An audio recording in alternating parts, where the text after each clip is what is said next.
Hello, this is the Red Riot Robot coming to you with logging September 2025. This month I didn't get as much finished because I had a couple really big games and my work is starting to peak a bit, so I wasn't able to get as much done. Getting right into it, I mentioned it at the end of my last video, which is I was finishing up Final Fantasy VII Rebirth. So I'm going to have a bit of a spoiler warning later in this sort of review because I want to talk about an aspect of the game and how I kind of feel about it overall. And doing that, I kind of need to talk spoilers, though I guess I'm spoiling a 20-year-old game in a weird way. I say 20, it's probably 30. So before I get into spoilers, let me just talk about like mechanics, sound, that type of stuff. So right out the gate, I just want to say I think Final Fantasy VII Rebirth has one of my favorite combat systems in the entire series. It is easily the best halfway point of the modern sort of action games and the turn-based stuff that we used to get before they started heading towards this action system. I would say around with Final Fantasy XIII. The synergy attacks, the way limits are handled, the way the magic is handled, the fact that they give magic attacks that don't require MP itself, so you're not locked out of tactics. Summons work excellent. Any bosses that require only 2 party members are usually some of my favorite things in this entire series. They're done so well, I have no complaints. So I love this combat in general. Obviously, the music is good. It's a Final Fantasy game. Square Enix knows how to knock music out of the park. Nothing strange to say there. Mini games are a mixed bag, in my opinion. There's some that are really, really cool and interesting. I'm looking at the Queen's Blood in this game and Rail Shooter minigame. I wish there was a couple more with that. The motorcycle challenge that they have. A bunch of stuff. I genuinely think there's some really good ones. But with every good one, they have some bad ones. Specifically, the Fort Condor in this game is really bad compared to the one that they have in Integrade. I don't know why they did this. It's very confusing. So yeah, mini games are... Oh, there's also rhythm games. Oh, I will say I hate the piano rhythm games. Holy shit. I'm not the best rhythm game player, but I was able to finally beat all of that. I don't know what it is, but that mini game makes my hand-eye coordination just kind of go haywire. I just don't enjoy it. So the open world. I have some mixed feelings on this. I think there are some elements that are done well. I think the overall design of how it's mapped out and stuff is done pretty well. Issue is kind of how they populate what you do on the map. Some of it is really boring. Specifically, I'm looking at the life stream wells, because those are go to a life stream well once you find it, do a 3-button QuickTime event that is always the same no matter what, and it is extremely easy. And all it does is end up unlocking one of the better activities, which is I guess I'm going to call it monster challenges. There are these monster challenges across the map where it asks you to beat them in a certain way. Most of the time it just wants you to beat them within a time limit and also stagger them before they die, which is pretty simple. But other ones give you a curveball, like don't get hit even once, or don't get poisoned or something. And I always kind of enjoyed those fights. It actually made you change how you approach a fight. You also had the summon studying things, which were similar to the life well, which I didn't like. You had Ubisoft style towers, which showed other things around the map, and I kind of laughed when I got to them. And yeah, the maps, I don't know. There's some things I like and other things I don't. I usually enjoyed each individual area's specific side quest. Those, in my opinion, were consistently good. And I think that's about all I can cover without getting into spoilers. And I'm not going to go crazy on the story, but I do want to talk about specifically the ending. So I kind of figured this game would obviously end at the end of the second act of the original game, which is where, spoilers, Aerith dies. And I was curious how they were going to handle that whole thing.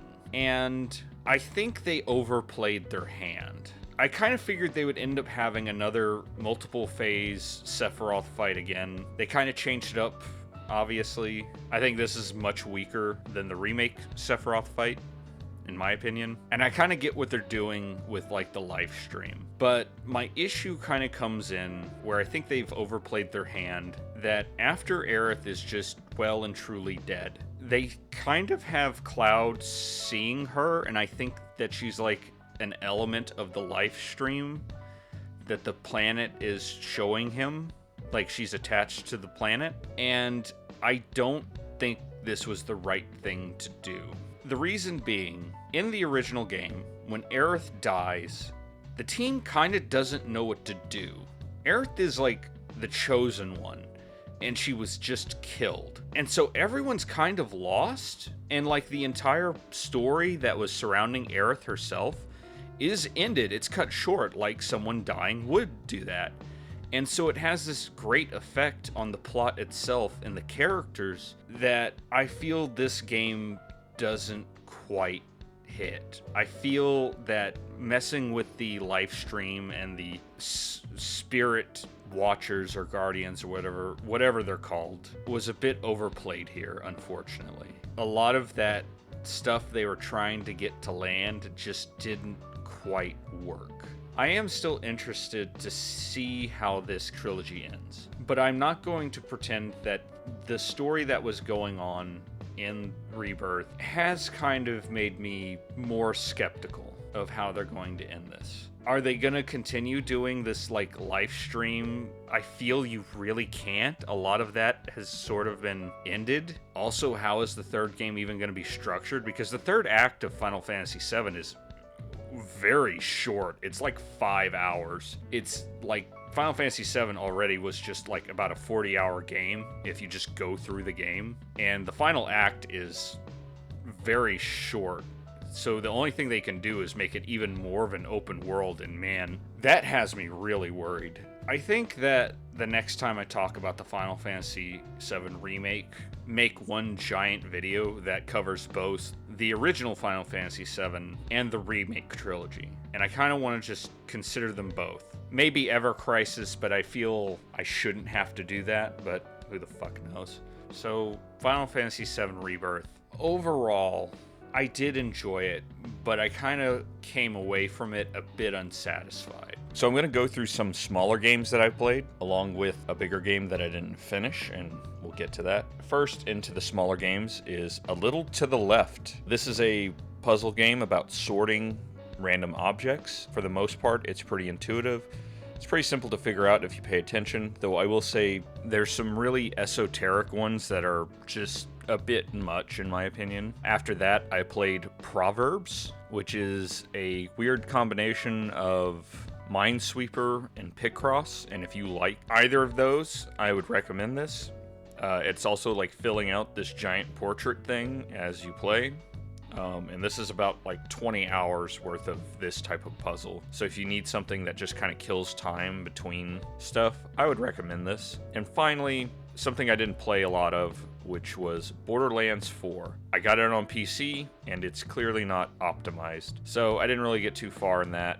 And maybe down the line I'll play it, but right now it's not worth me playing a game that'll crash every 30 seconds. So after, well, actually technically before those smaller games, I played probably the most anticipated indie game of the past, I'm going to say at least 5 years, Hollow Knight Silksong. I was able to beat it, got at least 2 endings, and I think I'm going to take a break until all the DLC's there, and at that point I'll replay it and do everything. And I'll probably replay it after I do a full game of just Hollow Knight, because Silksong definitely feels like it was originally supposed to be DLC. It is a lot harder right off the bat, and that's fine, but if you're like coming into it dry like I did, it's a rough time at the start. But otherwise, I think it's a fantastic game, and it lives up to a lot of what it was promising. There's a lot of little details and stuff that make it really cool, like the taunt fact that every enemy, I think,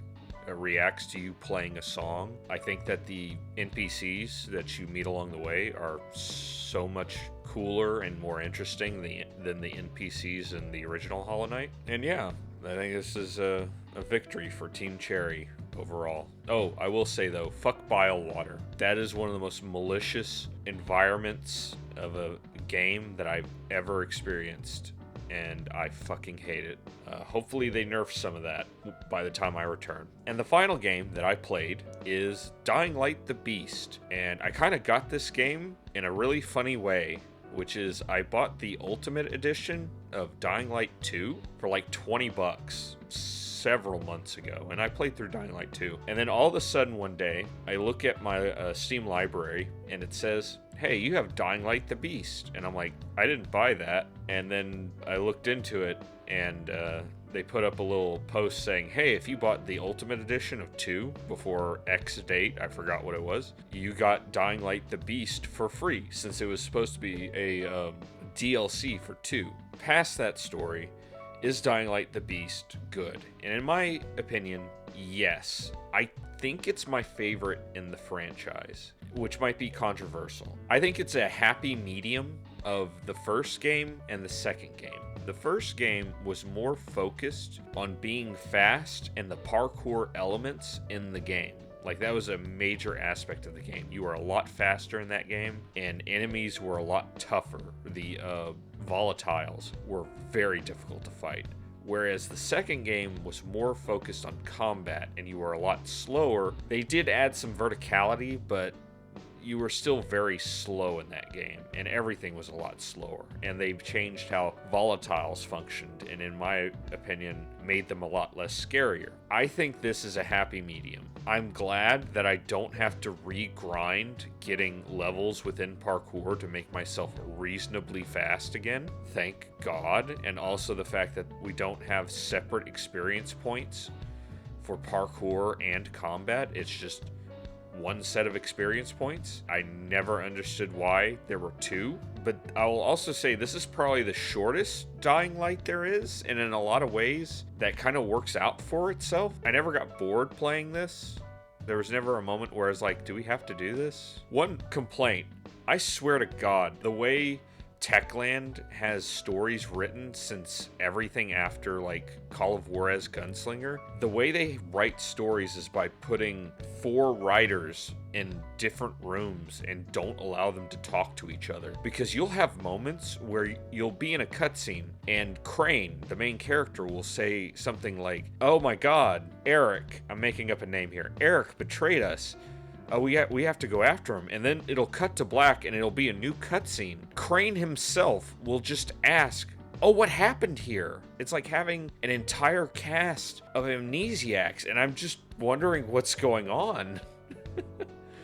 But you don't play Dying Light for the story. You play it so you can drop kick zombies off of a roof. Hey, you know what? Out of the 3 games, this is the one that I've enjoyed the most going through. Oh, also you get very early on, like in the tutorial, you get the beast mode where you turn into like a monster that can hit stuff and go crazy, and that's fun. I wish there was a bit more to it, but it's fine for what it is. And yeah, that was everything in September.